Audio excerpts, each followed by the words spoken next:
پیارے بچوں، ایک دفعہ کا ذکر ہے کہ سمندر کے کنارے ایک درخت تھا جس پر ایک چڑیا نے گھونسلہ بنایا ہوا تھا۔ ایک دن تیز ہوا چلی تو چڑیا کا بچہ سمندر میں جا گرا۔ چڑیا بچے کو نکالنے لگی تو اس کے پر گیلے ہو گئے اور وہ لڑکھڑانے لگی۔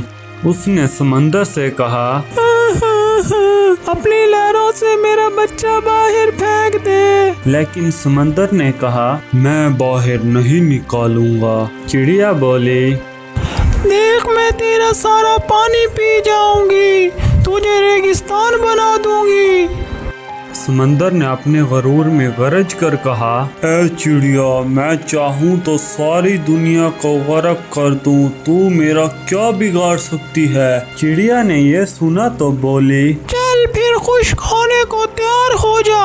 یہ کہہ کر اس نے سمندر سے پانی کا ایک گھونٹ بھرا اور اڑ کر درخت پر بیٹھ گئی۔ پھر آئی، پانی کا گھونٹ بھرا، پھر درخت پر جا بیٹھی۔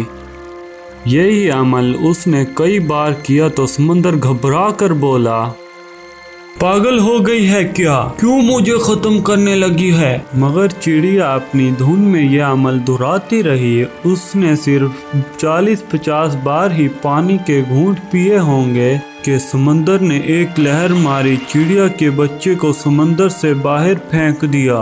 درخت جو کافی دیر سے یہ سب دیکھ رہا تھا، سمندر سے بولا، اے طاقت کے بادشاہ، تو جو ساری دنیا کو پل بھر میں غرق کر سکتا تھا، اس کمزور سی چڑیا سے ڈر گیا۔ یہ بات میری سمجھ میں نہیں آئی۔ سمندر بولا، تو کیا سمجھا میں جو تجھے ایک پل میں اکھاڑ سکتا ہوں، ایک پل میں دنیا غرق کر سکتا ہوں؟ اس چڑیا سے ڈروں گا؟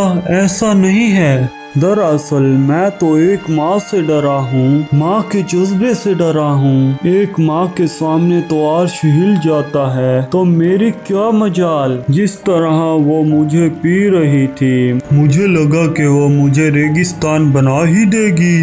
پیارے بچوں، دیکھا آپ نے ایک چڑیا کیسے اپنے بچے کے لیے سمندر سے لڑ پڑی۔ کہنے کو تو ایک چڑیا ہے، لیکن ممتا کا جذبہ اس میں بھی کوٹ کوٹ کر بھرا ہے۔ سب ماؤں کو اپنے بچے عزیز ہوتے ہیں۔ آپ کی ماں بھی آپ سے بہت پیار کرتی ہوگی، آپ کی ذرا سی تکلیف دکھ پر پریشان ہو جاتی ہوگی۔